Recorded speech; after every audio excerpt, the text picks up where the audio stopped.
Hello again, guys. This is a problem that includes one of the most despised units, at least for me, slug.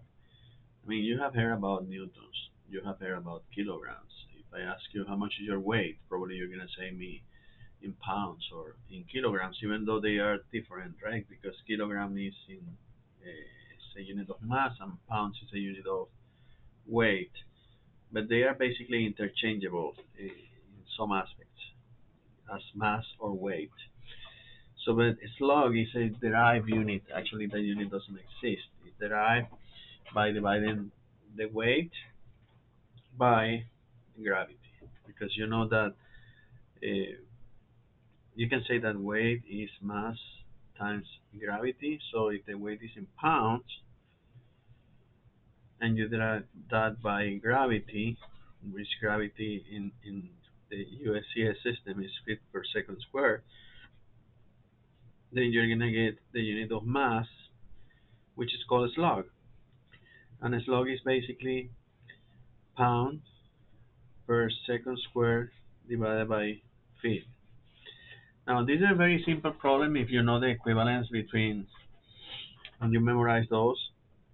For some of the conversions, you can use also the calculator, not for all of them.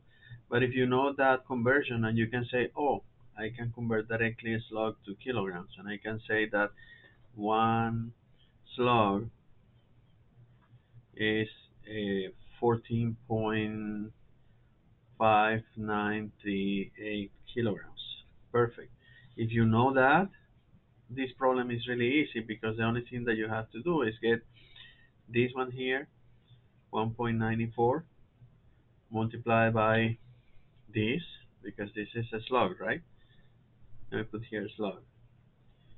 Multiply by this conversion, and this conversion will be basically 14.5938 kilograms per slug.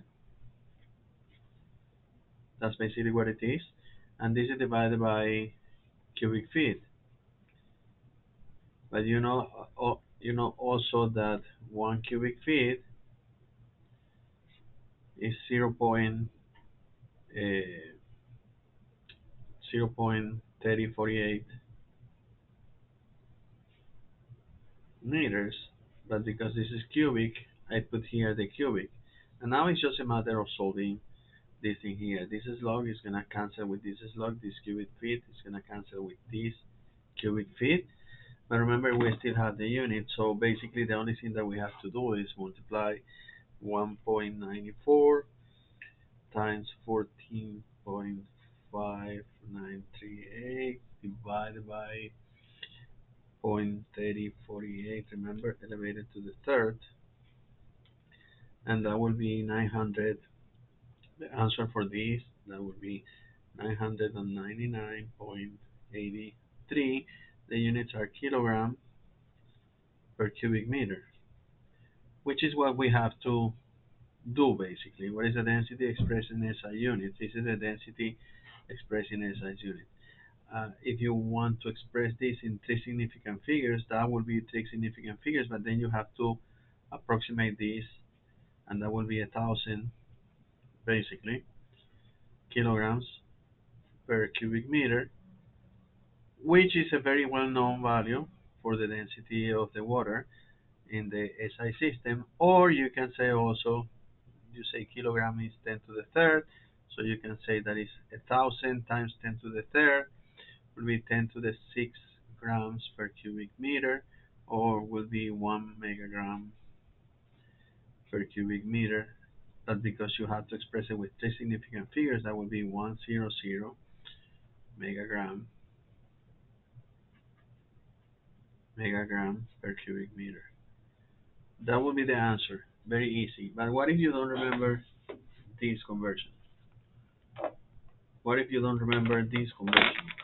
That one slug is that. So you have to come up with a conversion coming from basic other units that you should know.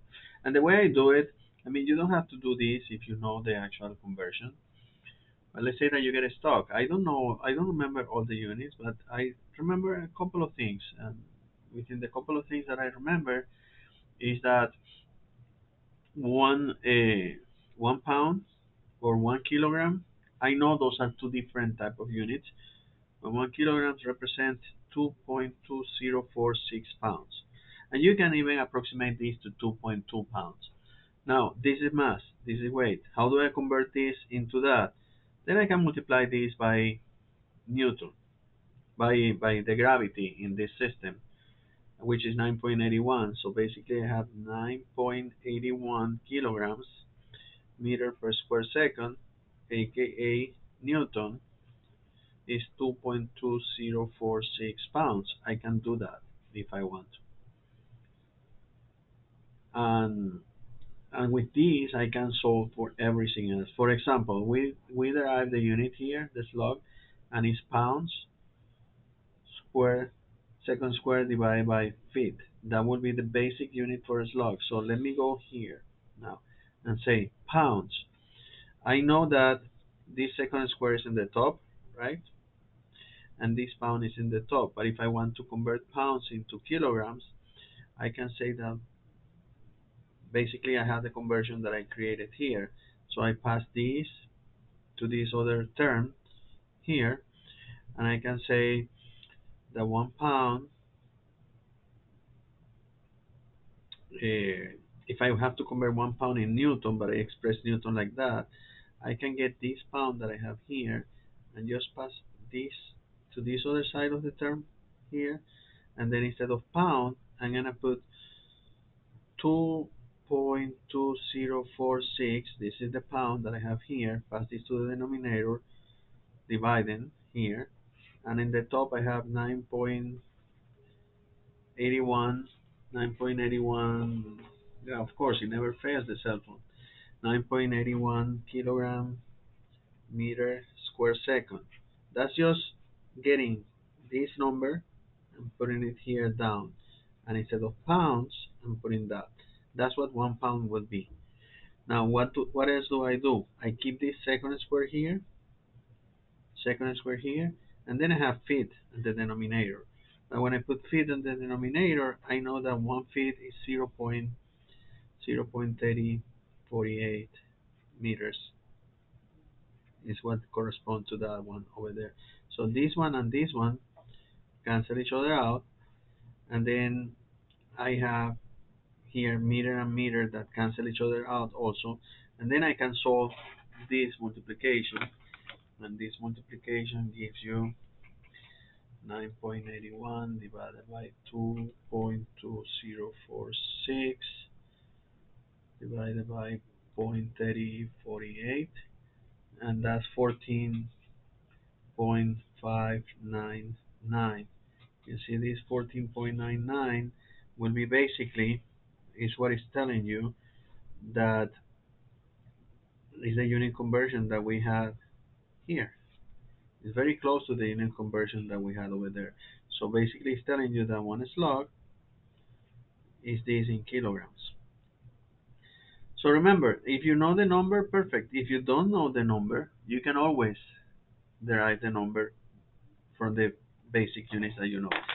I only know a very certain limited amount of conversions. I know that 1 inch, these are the ones that I use every single day. 2.54 centimeters. Of course, I know that 12 inches is 1 foot. Yada yada yada. But I also know this one here, and I say 1 kilogram, and even I approximated this 2.2 pounds. But if I want it in newtons, I just multiply this by 9.81, and then I have that conversion. And of course, you have to know that the gravity is 32.2. I'm sorry, 9.81 meters per square second, or 32.2 feet per square second in, in the other system. And those are the units that I know. With those, you can convert everything. Now, if you know the values, you don't have any problem.